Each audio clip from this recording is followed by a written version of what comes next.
bago po tayo magsimula, no, pwede po bang ngitian mo naman yung katabi mo? Kamayan mo, yakapin mo, ayan, salubungin mo ng magandang ngiti and sabihin mo, Happy last Sunday of 2024. Ayan. Happy last Sunday of 2024. Sino ang nagpapasalamat na umabot ka ng last Sunday of 2024? Hallelujah, God. Give a shout of praise to our living God. Hallelujah. Indeed, it is a privilege, no? Ito po ay privilege mula sa Panginoon na hanggang ngayon tayo ay nananatiling malakas, tayo ay nananatiling masagana, tayo ay nananatiling makapagpuri sa Panginoon. Amen? Amen! Hallelujah! And so bago po tayo tuluyang umawit sa Panginoon, pwede bang itaas po natin yung kamay natin sa Panginoon? Can we offer our highest praise of lifting, by lifting these hands to our God? Hallelujah, oh God, Lord. Pwede ba sa mga oras na ito, pasalamatan mo ang Panginoon sa kabutihan niya sa buhay mo? Sige, pasalamatan mo ang Panginoon. Hallelujah, oh God, Lord. Thank you, Jesus. Thank you for everything that you have done on the cross, Panginoon. Thank you for sacrificing, Panginoon, your own life for us to be saved, oh God. And Lord, maraming salamat because, Lord, naniniwala kami na kami ay iyong ginising, Panginoon, para muli kang makamtan, Panginoon, ang presensya mo, oh God. Lord, maraming salamat sa bawat paghinga namin, Panginoon, because, Lord, ito ay ebidensya, Panginoon, ng katapatan mo sa buhay namin. Ito ay ebidensya, Panginoon, ng iyong dakilang pangalan, Panginoon. And so, Lord, today, we just want to offer our gratitude, Panginoon, punong-puno ng pasasalamat, yung pusong walang alinlangan, Panginoon, na pupurihin ka, O God, and allow us to say that, praise the Lord, O our soul today.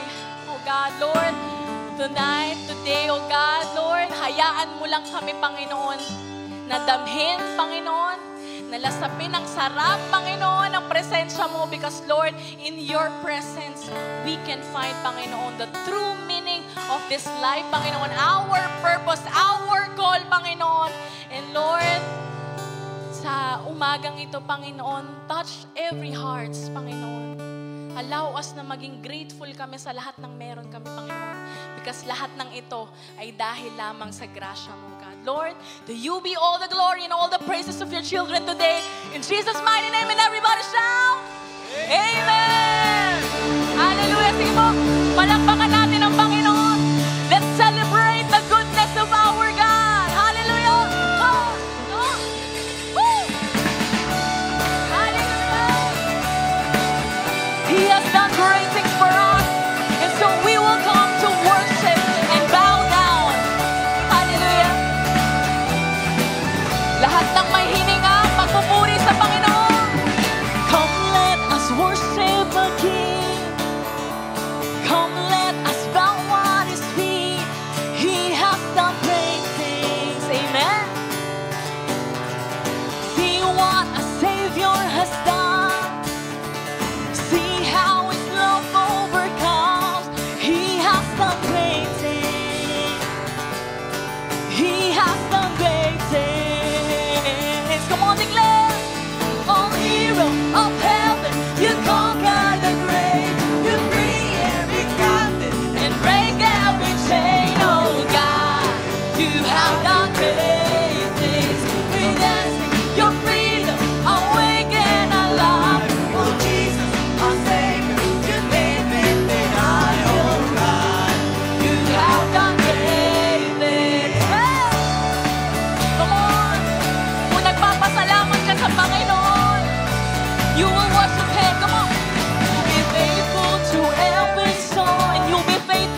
ilalakas pa yan. Come on!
for all that you've done for us. Hallelujah.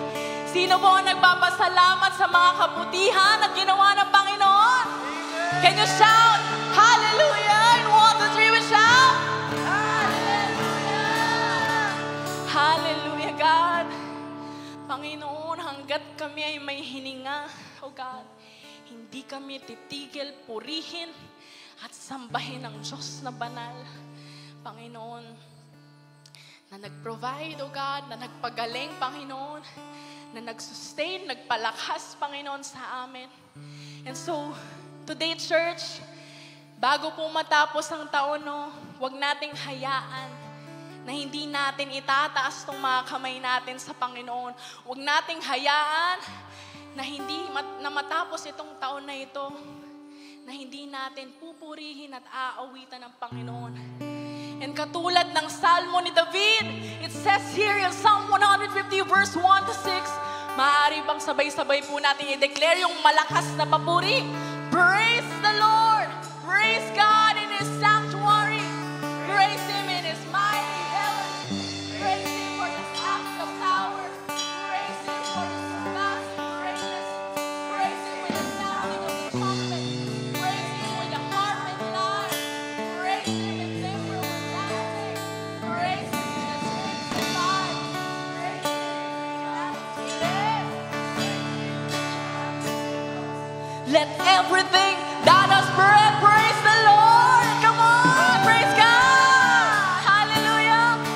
Kung ikaw ay may hininga, hindi mo titipirin purihin ang Panginoon. Amen? Amen! Kaya naman today, hindi tayo magsasawang i-acknowledge ang kabutihan ng Panginoon. And so, let us continue to worship Him. Acknowledge the presence of God, His faithfulness, His goodness, His mercy, His compassion, His grace for us. Because mula noon hanggang ngayon, hindi ka iniwanan ng Panginoon. Hallelujah.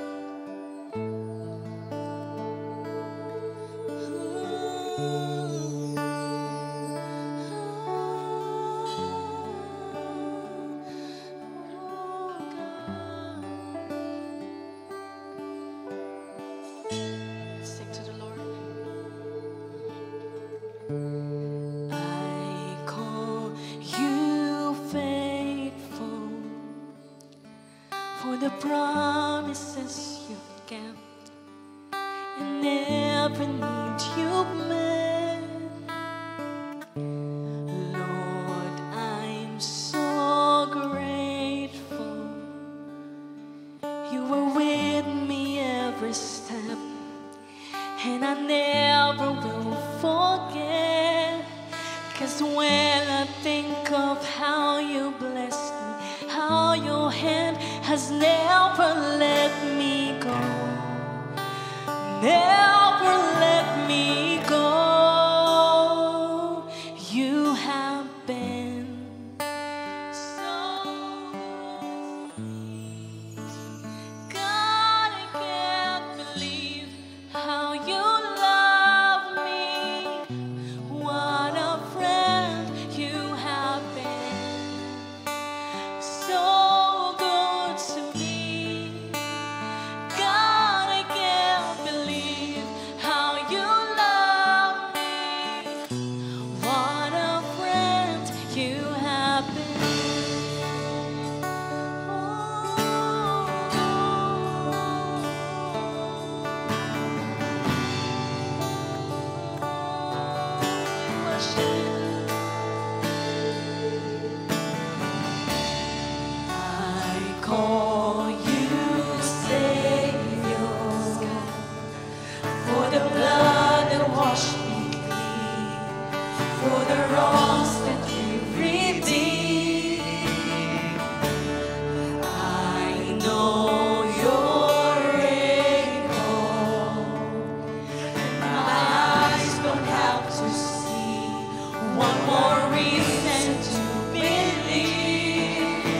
when I think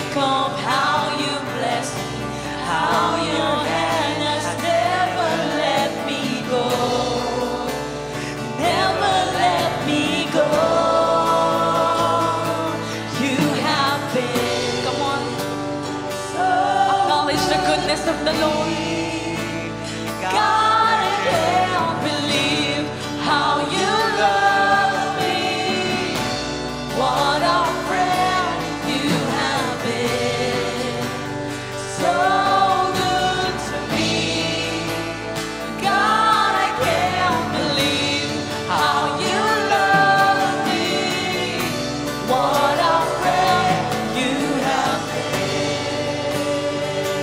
Oh, we worship you, God, for every morning, Lord, for every morning, God, we worship you.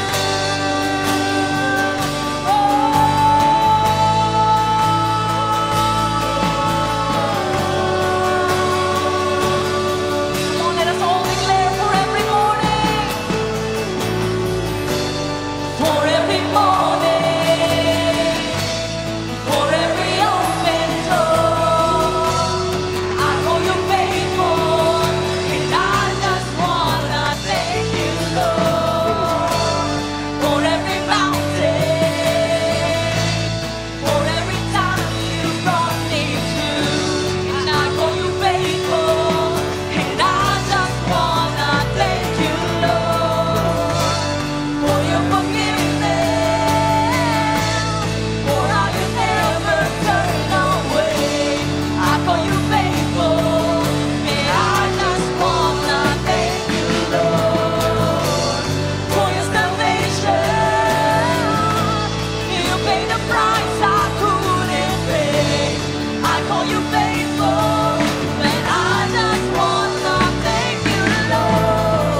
worship the Lord. Hallelujah. Yung all-out praise sa Panginoon. Glorify His name. Yes, God. Your name above all names. Minsan pag-glorify. Hallelujah. We lift to you, O God. Glorify. Yes, God. Your name. Glorify. Your name. Glorify.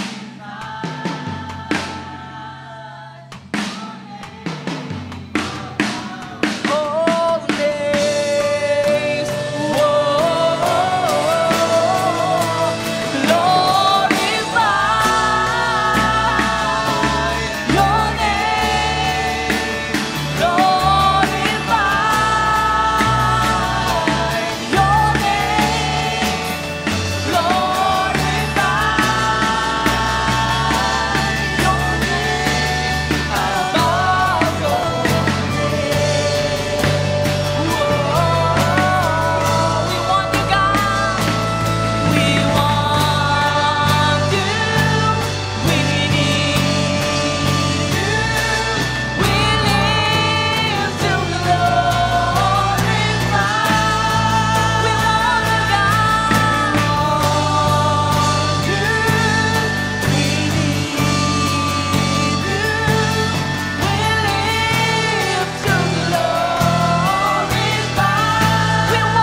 nagbabago, Panginoon. Mula noon hanggang ngayon, Panginoon. Sige, palakpakan natin ang Panginoon. Hallelujah, God. Panginoon. Oh God, kulang pa, Panginoon. Ang mga awitin. Kulang pa ang salitang salamat, Panginoon. But Lord, mula sa puso namin, Panginoon, mula sa buong kaluluwa namin, Panginoon, buong katauhan namin, Panginoon, Lord, we just want to lift these hands to you, Panginoon. Sa'yo lang, Panginoon. Sa'yo lang namin itataas lahat ng kamay namin, Panginoon. Sa'yo lang namin aawitin lahat ng papuri, Panginoon, pagkat nag-iisa ka, Panginoon. Ikaw ay walang kapantay, Panginoon. Wala kang katulad, O God, Lord. Tunay na tapat ka, Panginoon. At bilang mga lingkod mo, Panginoon, allow our hearts, Panginoon, to be prepared, Panginoon, to prepare our hearts, Panginoon, right now with the guidance of the Holy Spirit, Panginoon. Yung maririnig naming salita, Panginoon, Lord, hindi matatapos kasabay ng taon na ito. But Lord, the more na makarinig kami ng salita mo, the more na may hininga pa kami para makapagpuri sa iyo, Lord. Habang kami ay may hininga, Panginoon, tatawid kami ng 2025, God, na ikaw pa rin ang kasama namin, Lord. Ikaw pa rin ang pipiliin namin. Ikaw pa rin ang sasambahin namin, oh God. And so, Lord, sabi nga sa salita mo, Panginoon, that let everything that has breath, Panginoon, praise you, oh God. Lord, allow us to praise you, not just by lips, oh God, but praise you with all our hearts, with all truth, Panginoon, with all spirit, Panginoon, Lord. Buong katapatan kami ay maglilingkod sa iyo, Panginoon. And so, Lord, everything, Panginoon, na inatter namin today, Panginoon, ay sa iyo lamang, O God. Hallelujah, God, Lord. Sa iyo na po namin itinataas lahat ng mataas na papuri, pagsamba at pagdakila sa pangalan ng iyong anak na si Jesus. At ang lahat ng nakaranas ng kabutihan ng Panginoon ay sumigaw ng Amen! Hallelujah! Purihin po ang Panginoon. Makakaupo na po tayo. God bless everyone.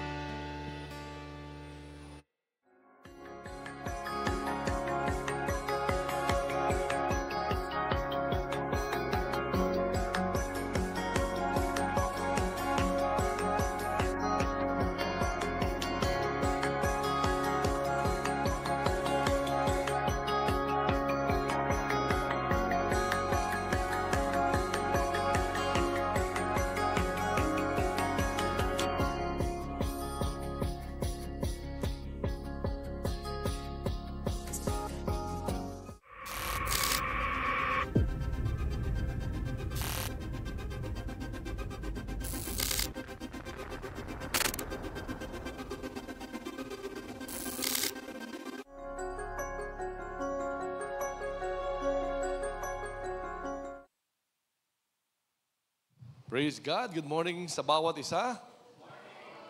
Ayan, naging masaya po ba ang ating Pasko?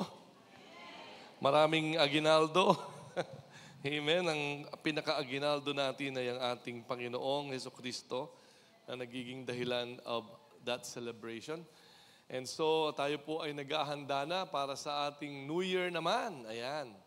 At sa atin po lamang mga ilang announcement, ang Lancaster po ay magsisimula na rin this coming Sunday. Ayan.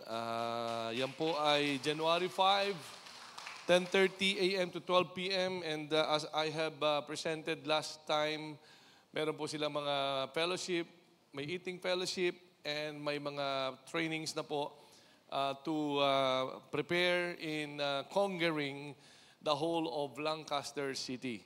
Yan po ay gaganapin sa Hope Function Hall. Yan po ay nasa Zone 1.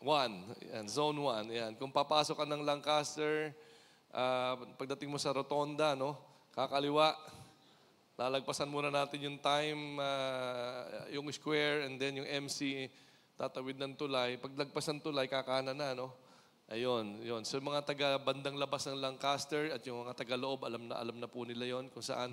And so, check na lang natin yung ating social media para po sa detalye pa po ng ating pong venue at yung oras. And I think we're expecting about 100 people who will attend. So this week ay kailangan na ng additional chairs. Alright? And also, tulong-tulong na lang para maibigay po natin o mai-raise po natin yung needs na sound system and other needs po doon. So, praise the Lord. Congratulations po sa ating taga-Lancaster. Yan po ang pastor na tatayo doon. Brother Carlos, tumayo ka nga. Ayan. So, siya po muna ang tatawagin nating pastor, bagamat si brother. Pero siyempre po, tatrabahuhin niya po ang trabaho ng pastor. Ayan. Siguro by next year, pwede ka na kumuha ng license. Ano? Yeah, ito pong kapatid nating ito ay papuntang Canada. At silang buong mag-anak. And yet, because of the need to lead Lancaster, giniba po nila ang Canada. Sabi niya muna. Give up muna, no?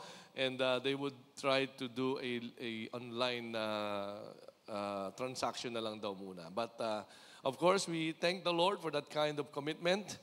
At siguro din sa susunod na linggo, mas maraming upuan na ang mababakante dahil ang mga taga-Lancaster, taas nga ng kamay ng taga-Lancaster, ayan, ay yung mga upuan nila ay mababakante po. Ano? At kaya po, hamon sa ating lahat to even win more souls and fill this place with precious souls. Ayan. So, and prayer and fasting na rin po natin. Siyempre po, kailangan natin ng prayer and fasting.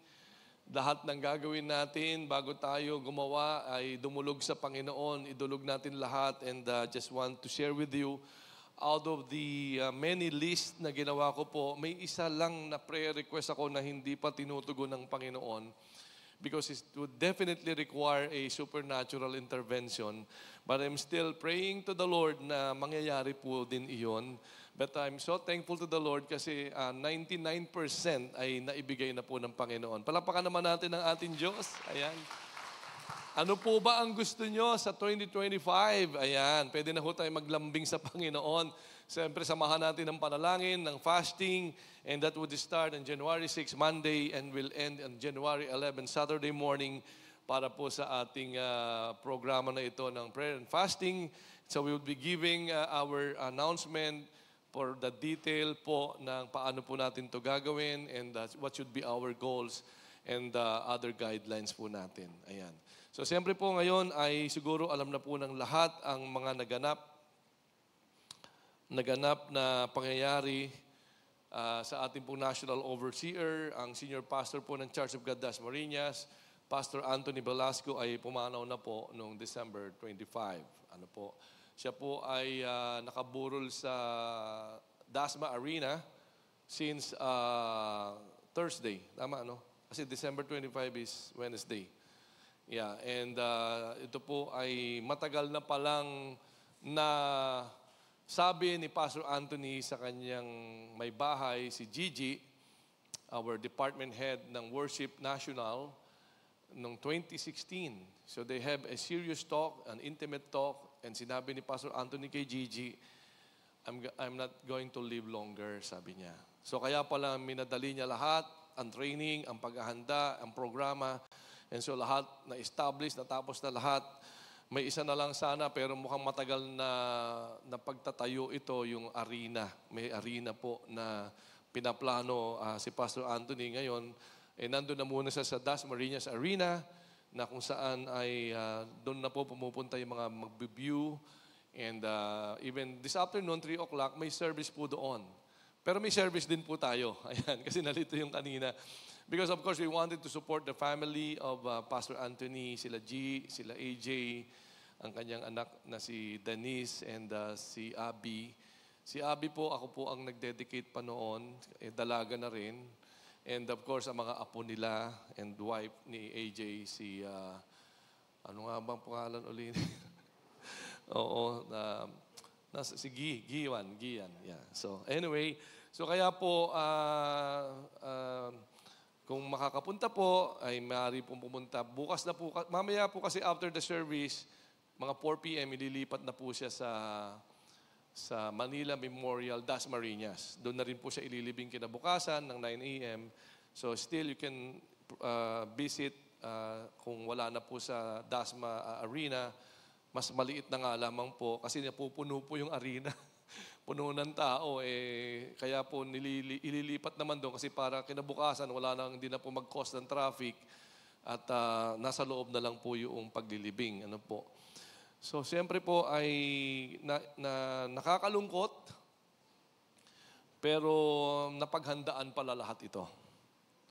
At alam niya na may problema kasi sa puso. Nalimutan ko lang yung tawag, kung rheumatic ba yun or something, ano po, na ito po ay matagal na. Sabi niya, high school pa lang siya, meron na siya noon. Pinagbawalan siya ng sports, pinagbawalan siya ng lahat ng exercise, pinagbawalan siya lahat ng pagkain. At ang ginawa niya, kabaligtaran. Nag-exercise, tumakbo, nag-swimming, nag-gym, at kumain ng pagkain healthy. Pero sabi nga, ang Panginoon ang nakakaalam ng buhay natin. Amen. But praise the Lord, I believe, alam na rin niya, kaya He was able to prepare everything. At kung nagtatanong po tayo sa isip, sino kaya ang papalit? Of course, ang kanya pong anak na si AJ, na alam ko pong siya dahil siya naman po ang inihanda. Na i-prepare po siyang mabuti and in fact, ang ginaganap na po niyang role ay pang senior pastor na. And because of this thing na alam po pala niya mangyayari. With regards to national overseership, nandiyan po ngayon ang ating general, I think all the overseers from the US ay kahapon po dumating na yung iba. And our superintendent ng Asia and Australia ay nangako sa atin na hindi naman nila pwedeng pabayaan ng COG Philippines. And I think today darating po yung, I don't know kung tama ako, yung ating mismong general overseer and some international overseers para po makiramay at para din tayo po ay encourage na hindi po naman nila tayo iniiwan. So magpapatuloy ang leadership, hindi lang natin alam kung sino pong ipapalit, pero at least alam natin na ang leadership ay nananatili po. So kaya po, medyo malungkot po ang pagtatapos ng taon. But salamat sa Panginoon for all the things. Yung palang last December 24, yun na pala yung huli niya, no? Nakapanood ba kayo noon, December 24? Yung kantata, yung glorious. Talagang naging glorious na po noong 25. And the message na kanyang diniin doon ay, we possess that light of life.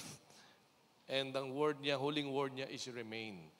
So kaya po tayo ay mandated o may bilin na yung ilaw na yan ay ipasa mo naman sa iba. Amen. And yung ilaw na yan ay ang buhay mula kay Kristo, ipasa natin sa iba. At manatili tayo kay Kristo. So yun po ang kanyang bilin. At meron pong magandang, ito po kasing paano ba natin i-describe, paano ba natin bibigyan ng eulogy or pagpapasalamat ang ating National Overseer. I like what was posted na kung saan ay akmang-akma naman sa ating, by the way, yan pala yung picture namin, yung bigger, better, at ito na nga po ang kanya pong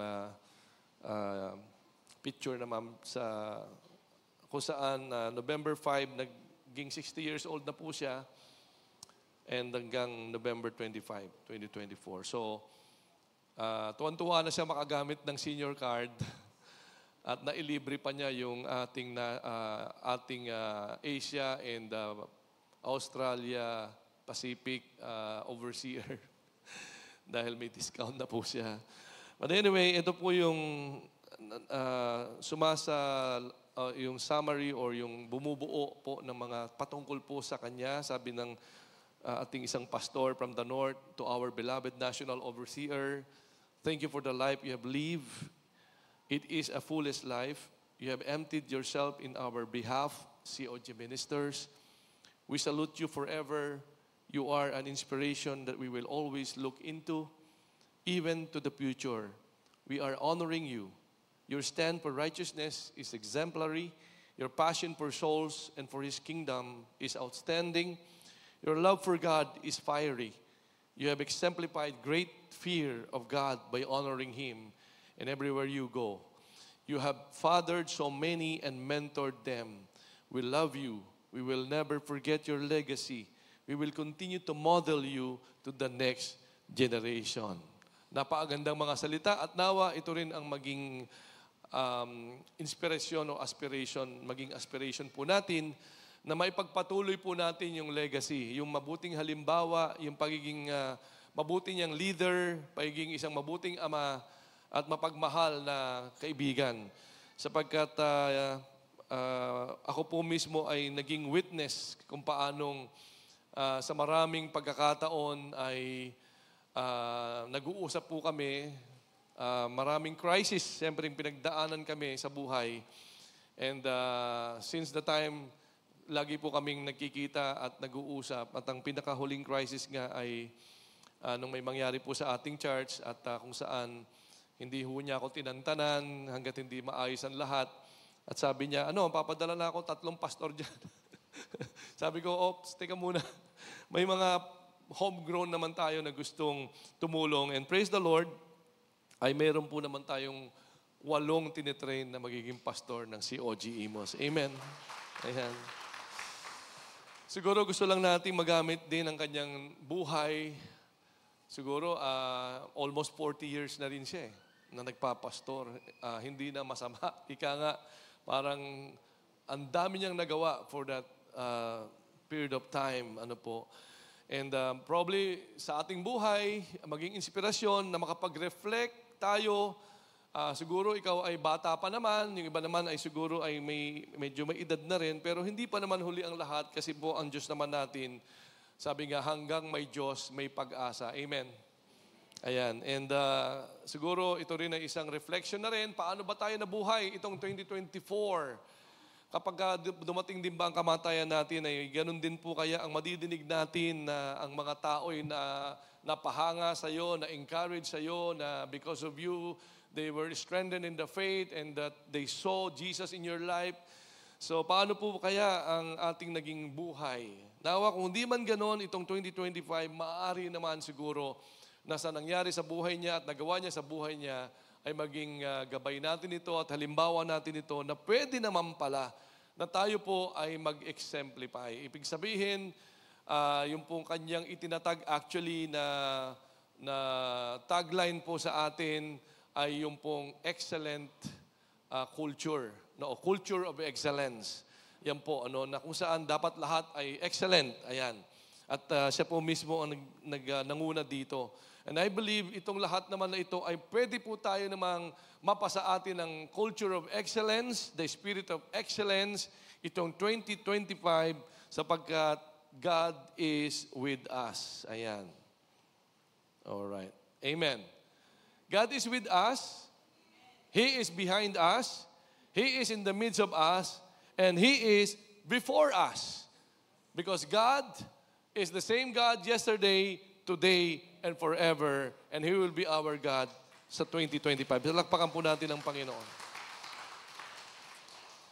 Sa ating pong teksto po na ito, na kung saan dyan po hinango and been trying to prepare a message, it's really difficult to prepare a message sa mga pangyayaring ito. And praise God sapagkat ito naman ay paalaala ng Diyos, hindi naman siya nawawala. Amen. At ang Diyos natin, anuman na mangyari, hindi po niya tayo iiwan o pababayaan. At doon naman po tayo nakakatingin, nakakapit at umaasa na tayo magpapatuloy at magtatagumpay dahil po ang Diyos ay kasama natin. So, amen. Sige po. At muli palakpakan natin ang ating Panginoon. Ayan. So, verse 9 po ng Exodus 14 to 10, this is a familiar account in the Bible. The Egyptians, all Pharaoh's horses and in chariots, horsemen and troops. Parang buong batalyon na to, buong sandatahan na to ng Egypt. Pursued the Israelites, overtook them as they camped by the sea near Pihahirot, opposite Baal-Zephon. As Pharaoh approached the Israelites, looked up, and there were the Egyptians marching after them. They were terrified and cried to the Lord. Nakakatakot nga naman, di ba? And verse 19 to 20, lundag po tayo doon. And then the angel of God, who had been traveling in front of Israel's army, withdrew and went behind them. Wow, grabe ito, no? There is this, our God, who is behind us, in the midst of us, and before us, and we are seeing Him in action here, na kung saan, through His angel, sabi nga rito, mula sa unahan, lumipat sa likuran. So the pillar of cloud also moved from in front and stood behind them. Verse 20, coming between the armies of Egypt and Israel, throughout the night, the cloud brought darkness to the one side and light to the other side. So neither went near the other all night long. Tayo po'y manalangin. Father God, just Lord, we just pray, Lord, that you will speak to our hearts and to our minds and to our spirit today. A lot of things happened, amazing things, and things that saddened our heart. But Lord, we entrust to you this time that, Lord, open our hearts and our minds and our eyes that we may see your plans and we may hear your words and that we may walk according to your will. In Jesus' mighty name we pray. Amen and amen. Amen. Hallelujah. Kamusta na po ang preparation? Are you preparing yourself now that we are on the last Sunday of the year? And a few days from now, kailan ba yung New Year, Brother Earl? Wednesday. Tama. 2 araw na lang ay New Year na. Kamusta po? Nakabili na ba kayo ng bilog-bilog? Nakakonsulta na ba kayo kay Madam? Kasi po minsan ganun po ang nagiging attitude, ano? Suot ng bilog, maglagay ng bilog kasi baka pagpalain tayo ng Panginoon. At pag tumunog na ang 12:01, sumaboy na ang mga barya. Ayan, ano? Kamusta kaya ang mga nagsaboy ng barya at mga bilog-bilog? Buo pa kaya ang pamilya? But anyway, siyempre po, hindi po tayo doon nakatingin. Amen. Nakatingin tayo sa Diyos na may gawa ng prutas. Nakatingin tayo sa Diyos na nagpo-provide ng lahat ng pangangailangan natin. Those are things na paniniwala o pamahiin, pero hindi tayo umaasa sa pamahiin o sa swerte-swerte. Umaasa tayo sa katapatan ng ating Diyos na magpo-provide sa atin. Amen. So ano ba ang tamang attitude ngayong taong ito na tayo ay papasok na sa 2025? Nakita natin sa Exodus account kung paano ang senaryo doon na sila ay nakaharap sa Red Sea at sa kanan ay bundok at sa kaliwa ay bundok at sa likod ay ang mga humahabol na mga Egyptian army na hinakot na ang lahat ng kanyang kasundaluhan, no, to attack Israel. So they are literally between the devil and the deep. And kaya nga ang pangyayaring ito, katulad din ng buhay po ni Pastor Anthony, life is like a journey. And sometimes in this journey, may nakaalis na hindi mo pa alam. May umalis na aalis pa lang, nalalaman natin, salamat. May biglang umalis, ano po. So it's like a journey, and there would be storms and trials and testings along the journey. And ito po yung mga hindi po natin maiiwasan, just like the Israelites, akala nila okay na. Kaya lang, nung in front of them, yung Red Sea, pambihira, paano tayo tatawid sa Red Sea? Dagat yan.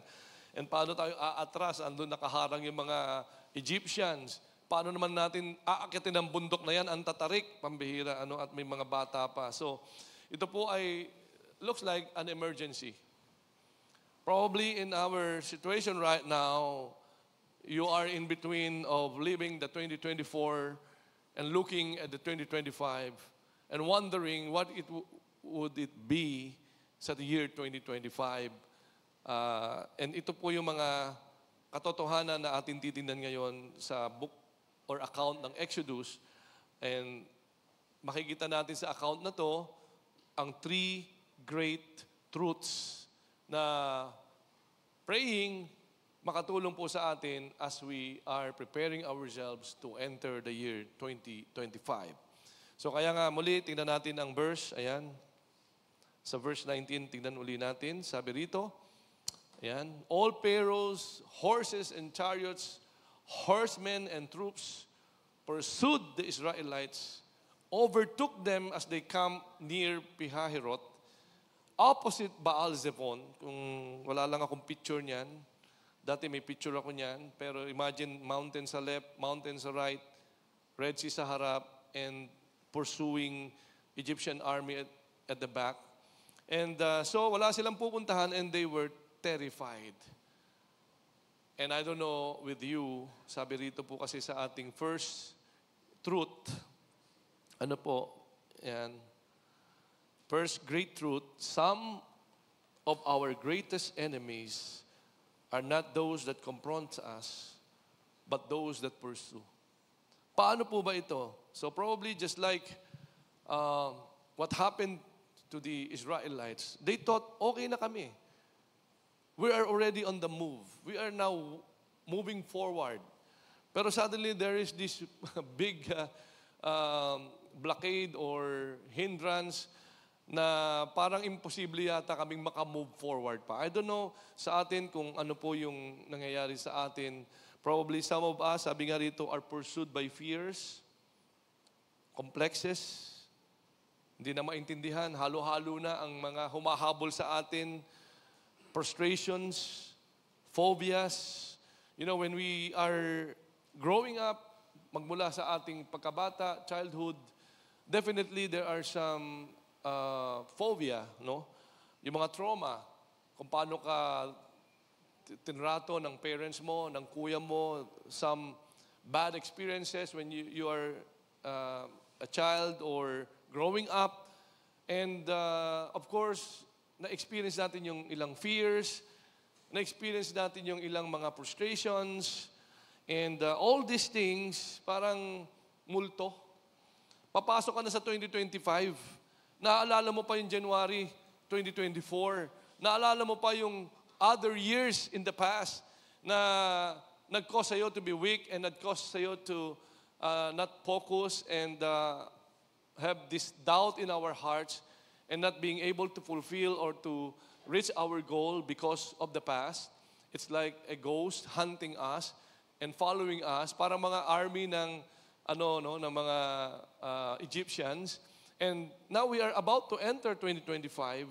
At sinasabi dito, if we are going to enter the year of 2025, it's not actually what we're going to see in 2025 that will confront us or become our greatest enemy, but actually, it's what haunting us in the past or pursuing us from the past o yung mga naiisip natin na nangyari in the past. So kaya nga, yung iba naman ay being pursued by grief.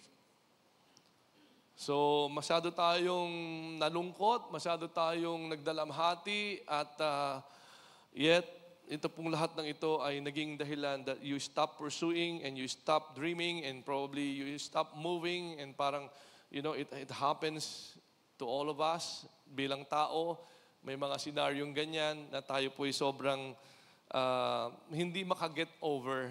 Hindi tayo makamove on na yung nawalang mahal sa buhay, hindi mo mabitawan. So para bang hindi mo na kayang ipamuhay pa yung buhay na binigay ng Diyos sa iyo. And so we are like missing a lot of great things na meron sana ang Panginoon. So kaya nga, it is not the new year or the year 2025 ahead of us. It is not what we are going to confront in that year that becomes our enemies, kundi yung mga nakaraan po natin na naiisip pa rin natin. So, na hinahabol. Tila baka hinahabol tayo, So ano pa yung mga lumang kasalanan? Mayroon ba tayo mga nagawang mga, hindi natin maialis, ng guilt, yung parang ayaw mong patawarin ang sarili mo up to this time, you're still being haunted by all those things, you have been so regretful, and you've been so sorry, and yet it's still bothering you, and you're condemning yourself, and it's like hindering you now to become excited and prepared that you are confident that God's blessing and favor will be with you on the year 2025. So ito po yung mga sabi rito na great truth na the greatest enemies that we have are not those that confront us but those that pursue us. And so kaya nga sa ating application dito is that the Israelites left Egypt but not the Egyptians. Yung practice, yung worries, yung belief, yung mga dependence, yung culture, and the life na pinamuhay nila doon, dala-dala pa rin nila. And so the hindrance to our progress sa pagdating sa ating Christian maturity and character in 2025, probably will spring out, hindi po dito sa mga mangyayari in the future, but from some carry over. Yung mga daladalahin mong bagahe, nang galing pa ng 2024, kaladkad mo pa rin this year of 2025, papasok na po tayo doon. So nawa, sinasabi rito sa ating pong unang punto, bitawan mo na yan. Iwan mo na yan. Ibigay mo na yan kay Lord. And He will be the one to take care of that. And so that you will be free and will be able to be open and become positive to receive all the goodness and all the promises and all the blessings and the favors of God this year of 2025. Amen? Pinatawad ka na ng Diyos. Sige, palapakan natin ang Panginoon. Huwag mo nang ipagdiinan pa yung pagkakamali mo. Alam naman ng Diyos na mali at huwag mo nang i-meditate pa. Amen? So iwan mo na yan at mabuhay na tayo sa gusto ng Diyos na buhay natin sa year 2025. So another next truth po natin sa Exodus 14:19 to 28. Then the angel of God, who had been traveling in front of Israel's army, withdrew and went behind them. And the pillar of cloud also moved from in front and stood behind them, coming between the armies of Egypt and Israel. So our second truth, great truth here, in this account of the book of Exodus, is that God not only goes before us, He also our rear guard. Sabi nga rito, God's angel who have been out in front as their guide, now came behind them as their defense, and stood between them and their pursuers. So, ito po yung mga things na we feel na tayo po ay nag-iisa lang when entering 2025. Sino ba yung gano'n ang feeling? Nag-iisa lang ako. Wala na ang tatay ko, wala na ang nanay ko, wala na ang leader ko. Nag-iisa na lang akong papasok sa 2025. Kapatid, nagkakamali ka. Hindi ka nag-iisa. Kasama mo ang Diyos sa 2025. Amen. And not only that, kasama mo ang laksa-laksang anghel ng Diyos para bantayan ka sa unahan, sa likuran, at sa palibot mo. Amen. And with that, should be enough for us to have this confidence that I will make it, I will be victorious, I will be successful in the year 2025. Amen. Hallelujah. So kaya nga po, sabi nga sa Psalm sa 139 verse 5, hindi ko na po nailagay sa ating verse, basahin nyo na lang po. And ito po ay isang insight from the psalmist. He said, you have heads, or you have enclosed me behind and before. So alam din ito ng mga leaders in the past. Alam din ito ng mga children of God in the past or believers of God. Alam din ito nila David. And so sabi rito, you have surrounded me or enclosed me behind and before and laid your hand on me. Psalms 139 verse 5. Ganun ka iniingatan ng Diyos. So if you're thinking that the enemy can harm you, can even touch you, mag-isip ka uli. Ito yung sabi ng Diyos. Paano ka gagalawin? Paano ka wawasakin? Paano ka sasaktan ng kaaway? Nakabantay pala sa harap, nakabantay sa likod, nakataklob pa ang kamay ng Diyos, nakapalibot pa mga anghel niya sa iyo. So paano kang hindi magtatagumpay? Amen. Amen. The only thing probably is more on psychological na. Ganun magaling ang kaaway. Doon kanya ibubudol-budol. And that's why it is important for us to remember this. Sabi nga, He gave you this kind of heads, and like a protection and enclosed. And sabi pa sa isang verse, sa Isaiah 52 verse 12, hindi ko rin po naisulat pala dito. Ito po ay sulat naman ng isang propeta sa Exodus. Sabi niya, for the Lord will go before you. Exodus 52 verse 12. Basahin na lang po natin. For the Lord will go before you. So, alam nila, They know who God is in their lives. They know that God can go before them. All right? And so right now, today is 29 of December, pero ang Diyos nandun na sa January 1 of 2025. And the whole of the year of 2025. Nag-aabang na siya po sa atin doon, pero kasama din natin siya ngayon, di ba? And the God of Israel will be your rear guard. Kung nandoon ka na, babantayan naman niya yung likod mo. Babantayan niya yung mga pinanggalingan mo so that the enemy will not be able to follow you. Kung mga may nangahunting sa atin, ipagtiwala mo na sa Panginoon yan. Amen? Ibigay mo na sa Panginoon yan para ang Diyos na po ang mag-aasikaso ng lahat ng nakaraan po natin. Amen? Amen. Kaya nga, merong isang tinanong sa isang simbahan patungkol sa paano niya nagagawang hindi nag-aalala. Tingnan mo nga yung katabi mo, mukha ba siyang relax o nag-aalala? Ano bang pinag-aalala mo? Kasi hindi ako makakita ng t-shirt na bilog-bilog eh. Sobrang nag-aalala ako, wala akong prutas man lang. Nag-aalala ako, baka pag hindi ako nakapaglagay ng mga bilog-bilog hindi ako pagpalain ng Panginoon. Pambihira, yung isang bahay nga, panay bilog na lahat pero hindi pa rin napagpala. So hindi po nakukuha yan sa ganun. Sabi nga ni Borham, isa po itong leader sa isang simbahan, kasi nakikita nila, parang hindi ka nag-aalala. So nung tinanong siya, bakit hindi ka nag-aalala? Sabi niya kasi, I made it as a rule in my life na kapag naiwan ko na sa pakamay ng Diyos ang aking nakaraan, hindi ko na ito aalalahanin pa. Amen. Ano ba yung mga bagay na pinag-aalala mo, ibinigay mo na ba yan sa ating Diyos? Huwag mong kargahin. Huwag mo nang dalhin pa. Yung mga basura, yung mga karga mo na yan, iwan mo na sa taong 2024 at pumasok ka na sa 2025 ng sariwa, fresh, and newly, and with new anointing and blessing and opportunities of our God this year of 2025. Amen. Amen. Ayan. And then next po na ating punto sa Exodus 14b. All right. Teka, bakit lumagpas? Hindi, sumobra pa ako. Yan.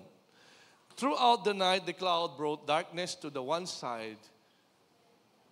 As we read this, it's like amazing, that it truly happens. It's recorded in the Bible. Yung cloud, nagbabantay sa kanila. And it brought darkness to the one side and light to the other side. So neither went near the other all night long. So mayroong effect Sa Israelites, liwanag ang dala at lilim. Pagkagabi, liwanag. Pag-araw, lilim. Sa kaaway po, ang dala-dala ay kadiliman. Pambihira, ano? And, pero kaya hindi ito nagsasama. Pagka unbeliever, panikadiliman ang nakikita. Pero sa anak ng Diyos, iba po ang nakikita po natin. So, kaya nga, ang ating final and third truth in our text, every experience of life has a double meaning, depending on to whom the experience comes. Ayan. Nangyari po ito sa ating dear senior pastor, leader, Pastor Anthony. Sa iba sa atin, iba ang tingin. Di ba? Pero who knows? Maku-question mo ba ang Diyos? Sabi nga ni Pastor Anthony, hindi ko gustong tanungin ng Diyos. Sa mga tanong ko, marami siyang tanong. Bakit ayaw niyang tanungin? Baka daw sagutin siya. Diba? So, anyway, baka hindi niya magustuhan yung sagot. But anyway, double meaning, ibig sabihin kung sa atin, sa magsasaka, humihingi ng ulan, paulanin mo, Panginoon, nang sa ganon ay mabuhay yung mga tanim naming palay. Yung kabila naman sa Manila, wag pong uulan kasi po babaha, hindi kami makakapasok sa trabaho. So paano po yun? So may double meaning. Yung iba umulan, masaya. Yung iba umulan, nagagalit. Ano po? Umulan na naman, pambihira, babaha na naman. So itong double meaning na ito, nakita natin sa kwento or sa account ng Israelites, na kung saan, yung part ng Egyptian pursuing the Israelites, darkness ang nakikita nila. So in other words, there is no direction, there is no clear path, and of course, it affects their thinking. Kasi nga, panay dilim ang nakikita. While on the other side, yung light naman ang nakikita ng mga Hebrews, so they know where to walk, they know where to go, and their minds are clear, and they can perceive and have a good perception on what to do next. So, and ito po ang isang epekto rin ng may pananampalataya at saka sa isang walang pananampalataya. Parang isang kandila, pag sinindihan mo, malulusaw. Ano po? Yung wax, right? So, and then, pagka naman yung apoy, sinunog mo yung clay na malambot, ano po mangyayari? Titigas naman po yun. Ano po? So, magkaibang epekto, pero parehas na apoy. And so, kaya nga, ito pong nangyayari na ito ay nakita ng Egyptian only darkness, pero nakita ng Israelites ay light from our God. Ano po ba nakikita natin ng 2025? May mga nangyari, may mga kalungkutan, may mga sakuna, may mga kamatayan. Ano po bang tingin mo sa 2025? Maliwanag po ba o madilim? Amen. Bakit po maliwanag? Sapagkat nasa ating unahan ang ating Diyos na buhay. Amen. And so maliwanag ang ating tingin at dapat maliwanag ang ating tingin. Amen? Sabi dito, consider this truth as it applies to the world situation. Ano? And, pero yun nga po, pagka kasi hindi maliwanag ang tingin natin sa 2025, nako-confuse po tayo. And ito po yung isang bagay na sa ating pagtingin, napakahalaga nito na kung saan all of us, nagkaroon tayo ng problema. Amen? And sa pagkakaroon natin ng problema, may problema na sinisisi mo ang Diyos. Pero kung titignan mo pala ito na mayroong something ang Diyos, but has to allow you to go through this kind of paths or through this kind of scenarios or through this kind of problems, kasi pag hindi ka dumaan doon, hindi mo marireceive yung much blessing and better blessing ng Panginoon eh. Sa atin, nangyari po ito sa ating church and of course, tao lang naman tayo, so nawala ang ating mga pastors, nagliparan na, yung iba ay nawala na. And so, medyo nakakapagod din kasing mag-train. Ano po? Si Pastor Anthony lang yata hindi napapagod, kaya lang huminto na. Nagpahinga ng tuluyan. But, siyempre, naisip ko na rin na ipaampon ko na lang ang COG Imos sa Dasmariñas. At nung mag-alok na si Anthony ng 3 pastor, para napaisip ako, parang nire-review ako ng Holy Spirit. Bakit mo ginagawa yan? Ang dami-daming tao sa COG Imos. At yun nga po, yung akala kong darkness, maliwanag pala. Bakit? Kasi po, 8 ang tinetrain natin ngayon na pastor ng Imos. Amen. Kaya yung pastor na ina-assign sa Lancaster, nanginginig na nga ang tuhod eh. Pero tumatayo pa rin. Huwag ka mag-alala, tutulungan ka naman ng mga OJTs pa nating iba, na kung saan, kaya po nakikita natin every Sunday, nandito na po sila, tumatayo na po sila, at sila na po ang future po ng COG Imos. At nawa, kasama po namin kayo sa pag-pursue ng vision ng COG Imos. Amen po ba? Praise the Lord. So kaya ang 2025, sa tingin natin, maganda ang mangyayari. Sa ating pananaw at pagtitiwala sa salita ng Diyos, maliwanag ang kinabukasan natin sa taong 2025. Amen. Hallelujah. So kaya nga, sa mata ng mga hindi mananampalataya, hindi maganda. Pero sa mata ng anak ng Diyos, maganda ang mangyayari. Sabi nga, the presence of God in history means darkness to some, but light to others. People of faith know that God is at work in history. The revolutionary periods have always been the most creative, di po ba? Kung ang saan nandoon yung matitinding tulad ng COVID, nag-crisis po, marami nagsarang tindahan, maraming negosyo, hindi makapagnegosyo, kahit may pera, wala rin, and yung mga nagsisimula pala, nagsipagsara na. Pero ano po nangyari? Natuklasan ng ano pong pinakamagandang negosyo? Online business, tama? Nagsiyamanan, pambihira, meron nga akong alam, may pinapanood ko sa YouTube, pambihira naman itong babaeng ito, kumikita ng 3 million a day. Saan kaya dinadala ang pera nito, di ba? So, but anyway, nagsimula lang po yun dahil po sila ay nagsara. Wala na po silang ninegosyohin pa. Wala na po silang kikitain. Imagine, so kaya yung dark scenarios na ito na nangyari ay naging light naman sa mga taong naniniwala sa ating Diyos at gumawa ang Diyos ng another opportunity, nagbukas ang Diyos ng mga pintuan na anak, hindi lang naman nag-iisa ang pinto. Libo-libong pinto ang ibibigay ko sa iyo na opportunity, yan ay iyong matatanggap if you will just look at me, believe in me, and hold on to me. Yun po ang gusto ng Panginoon sa 2025 sa ating lahat. Amen. Sapagkat tama naman, God often does more when the waters are stirred. Tama.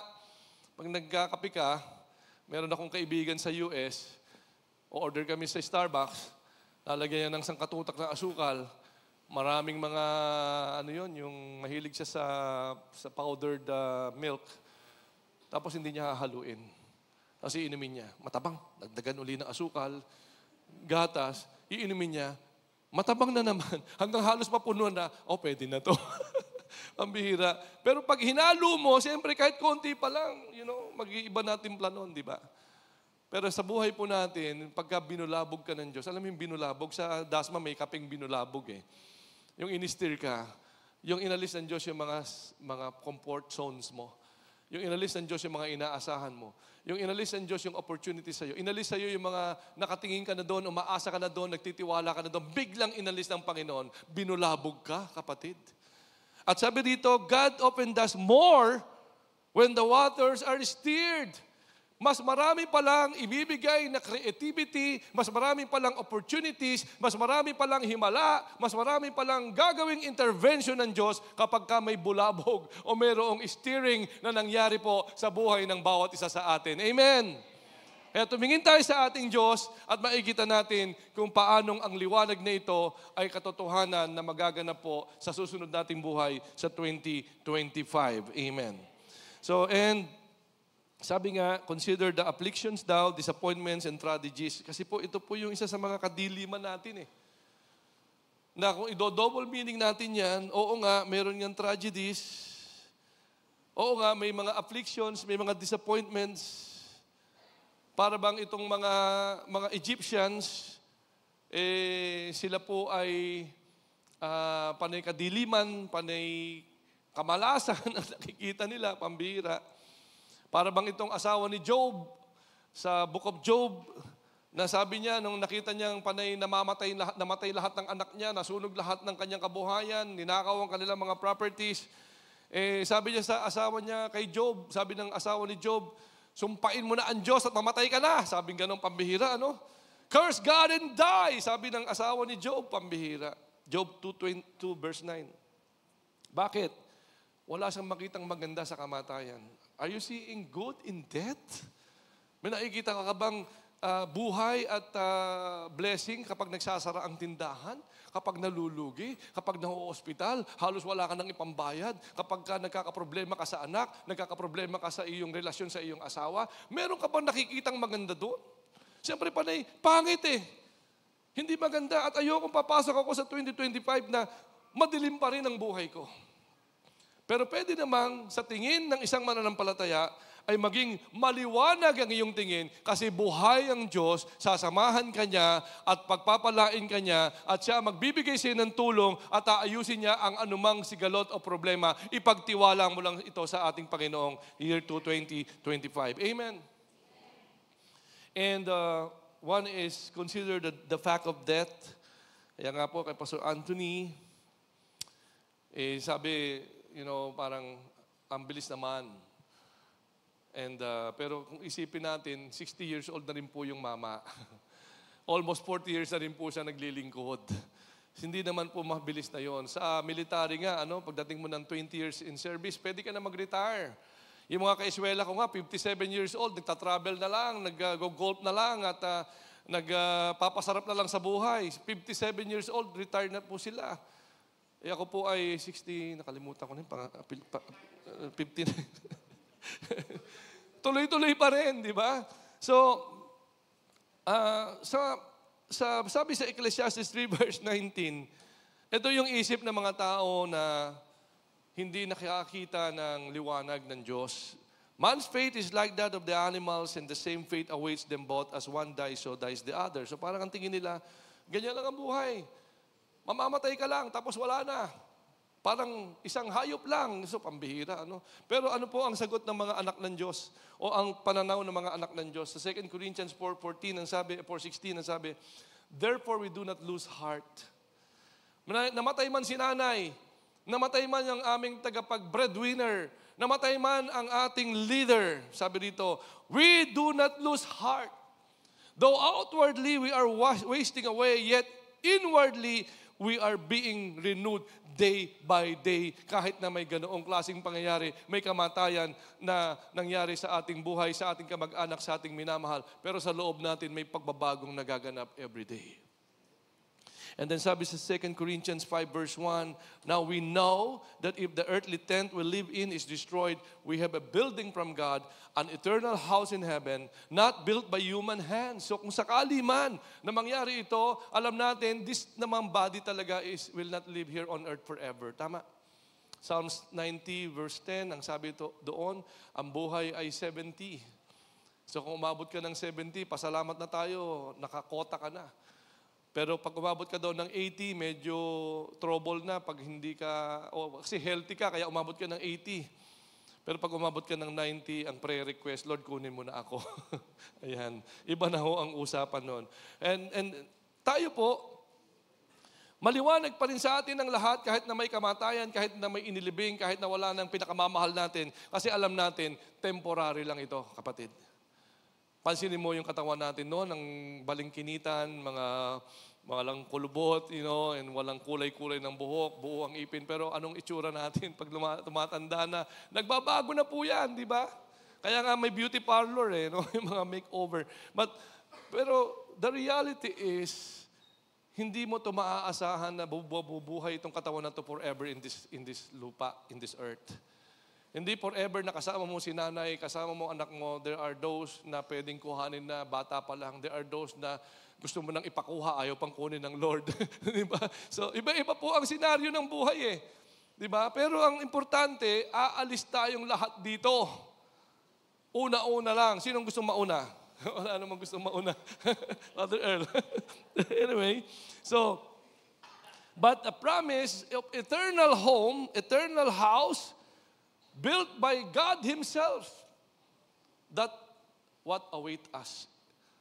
Pagkatapos nating lisanin ng mundo. Kaya si Pastor Anthony, masaya na siya doon. Kung tayo naiiyak, siya naman masayang-masaya.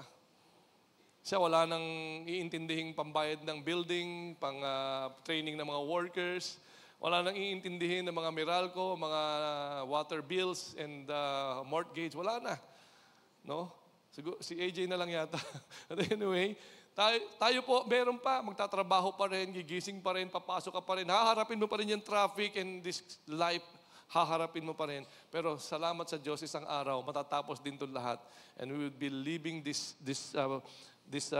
tent, temporary na building, para ilipat na tayo ng Panginoon forever and ever sa buhay na walang hanggan, makakasama na natin siya. Amen? So that's the perspective. That's how we view yung darkness and light. Tayo po ay nakikita natin ang pag-asa. Nakikita natin ang liwanag. Or consider the cross. Di ba, ang tingin ng mga Hudyo at saka ng mga Griego, yan ay nakakatisod. Stumbling block ang cross sa mga Hudyo. And sa mga Greek naman, foolishness yan. Kahangalan yan, pambihira. Pero sa ating mga Kristiyano, alam natin, sabi ni Paul sa 1 Corinthians 1:18, "For the message of the cross is foolishness to those who are perishing. But to us who are saved, it is the power of God." Amen. Because on that cross, the Lord Jesus Christ sacrificed Himself. He gave His life. He allowed Himself to be nailed on that cross and shed His own blood so that we would be redeemed and we would be cleansed and be purified from all our sins and our unrighteousness. Ibinigay niya yung buhay niya so that we will have eternal life. So that when time comes, tayo naman po ay makikinabang sa resulta ng kanyang ginawa. So kaya nga, sabi rito, remember, the light of the resurrection streams across the darkness of the cross. And yun po yung isang araw na mangyayari po sa ating, sa mga nauna nang namatay sa atin. Amen. Yun po yung inaasahan natin. Na kung hindi daw ito totoo, sabi ni Paul, tayo na ho ang pinakakawawang taong nabuhay sa balat ng lupa. Pero hindi po ito isang kwentong barbero. Ito po yung katotohanan because the first person that was resurrected from the dead is no other than the Lord Jesus Christ Himself. And all those who followed and believe in Him will also experience the resurrection from the dead.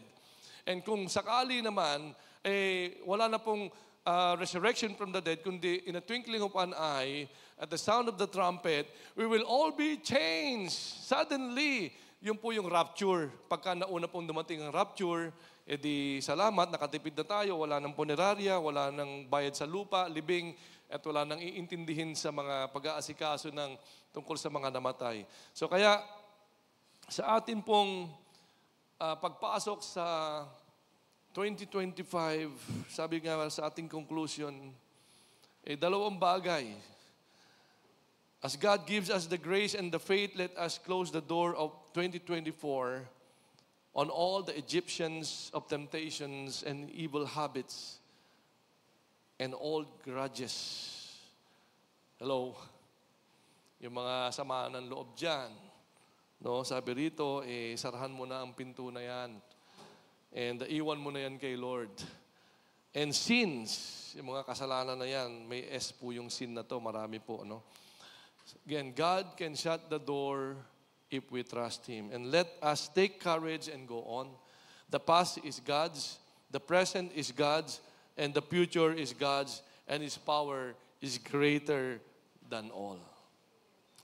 So in Isaiah 41 verse 10, sa ating pong mga huling talata, "So do not fear, for I am with you.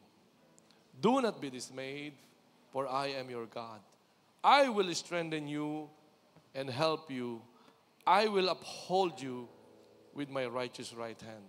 Ganda ng pangako ng Lord.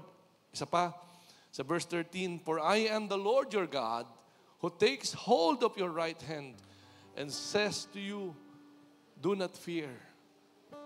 Do not fear. I will help you. Do not fear. I will help you." Kaya nga sabi sa Deuteronomy 31 verse 6, "Be strong and courageous." Maging malakas ka at magpakatapang ka sa pagpasok mo ng 2025. "Do not be afraid or terrified because of them. For the Lord your God goes with you, and He will never leave you nor forsake you." Sapagkat sabi niya sa Jeremiah 29:11, "For I know the plans I have for you," declares the Lord. Plans to prosper you, not to harm you, plans to give you hope and a future. Tumayo po tayong lahat. Hallelujah. Umawit tayo sa ating Panginoon. Habang pinag-iisipan natin ang babaunin nating ito ng mga salita papasok ng year 2025.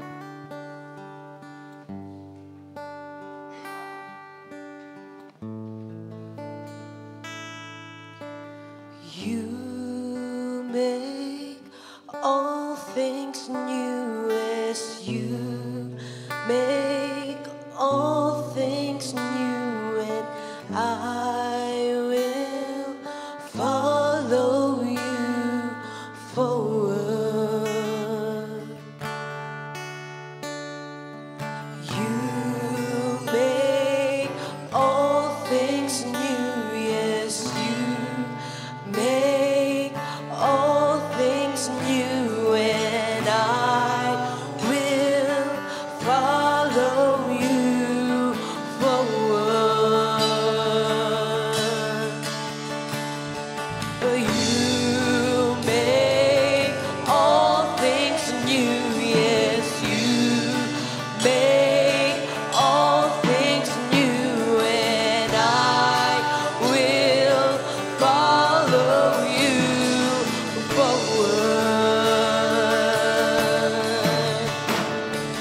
You make all things new, yes, you make all things new, and I will follow you forward. Not looking back, I'm moving ahead. I'm here to declare to you, my past is over in you. All things are made new. Surrendered my life to Christ. I'm moving, not going back. I'm moving ahead. I'm here to declare to you, my past is over in you. All things are made new. Surrender my life to Christ. I'm moving, not going back. I'm moving ahead. I'm here to declare to you, my past is over in you. All things are made new. Surrendered my life to Christ. I'm moving forward. Moving forward in the year 2025, because God is with us. He is behind us. He is in the midst of us, and He is before us. Narito po kami, Panginoon. Iiwan na po namin ang taong 2024. May mga unfinished business, may mga things na hindi namin nagawa, may mga things na baka madala pa namin ng 2024, pero Panginoon, salamat.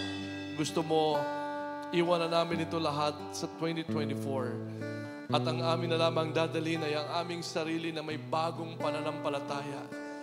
Dala ang pangako mo, dala ang iyong mga salita na aming titignan, na aming panghahawakan, na aming lalakaran, na siyang maggagabay sa amin patungo, O Diyos, sa sinasabi mong pagpapala at pabor na ibinibigay mo sa bawat mananalig sa iyo at titingin sa iyo at mananampalataya sa iyo. And so today, I entrust now to you, your people, as we enter the year 2025, they will not enter alone. We will enter 2025 with you, Lord Jesus Christ. And we entrust to you our future every week of 2025, every month of 2025, the whole year of 2025. We entrust to you, Lord Jesus. And Holy Spirit, that you continue to just guide us now and to lead us to prepare our hearts so that we may properly leave the year 2024 and enter the year 2025 with so much faith and anticipation, seeing only the light of your promises and of your words, and the living God who promised us that you will be behind us and you will be with us and that you will be before us. Salamat, Panginoon, buhay ka at encouraging us to be courageous now, to be steady now, to be sure now, not to be afraid anymore, for you will never leave us nor forsake us. For you are our personal God, our Almighty God, and nothing is impossible with you. Salamat sa blessing mo.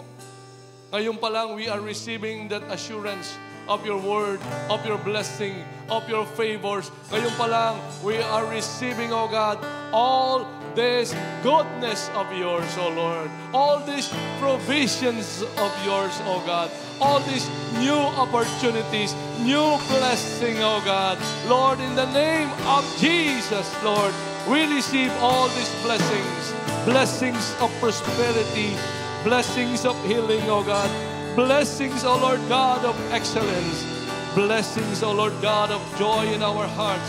Blessings, oh God, of a wonderful fellowship with you. Blessings of victory. Blessings of success in the year 2025, oh Lord. At Panginoon, sa aming huling linggong ito ng pagbibigay ng taong 2024, we give it to you as our act of worship. Bagamat ito ang huling linggo, pero sa bagong linggo na binibigay mo sa amin, magpapatuloy ka naming pagtitiwalaan, paniniwalaan with regards to what you have mentioned and what you have said about giving. Ang ibinilin mo sa amin na magiging dahilan na lalo kami magtiwala sa iyo. And so Lord, accept our tithes and offerings today. And Lord, patuloy itong magamit for the expansion of your kingdom. And Lord, patuloy naman na maranasan ng mga anak mo how faithful you are to bless them, pressed down, shaken together, and running over their laps shall be received by your children. Salamat muli, Panginoon, sa araw na ito.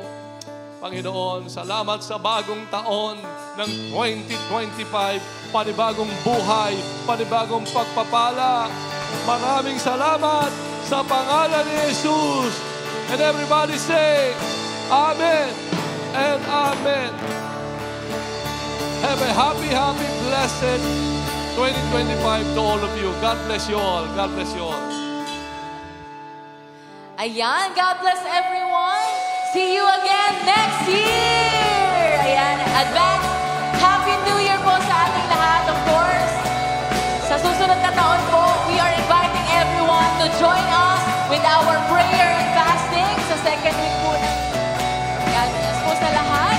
And of course, sa mga kabataan, patuloy pa rin po ang ating Youth Watch every Saturday, 2:30 p.m. And Young Adults po, Fellowship every Saturday, 6 p.m. naman po yan. Ayan. God bless everyone.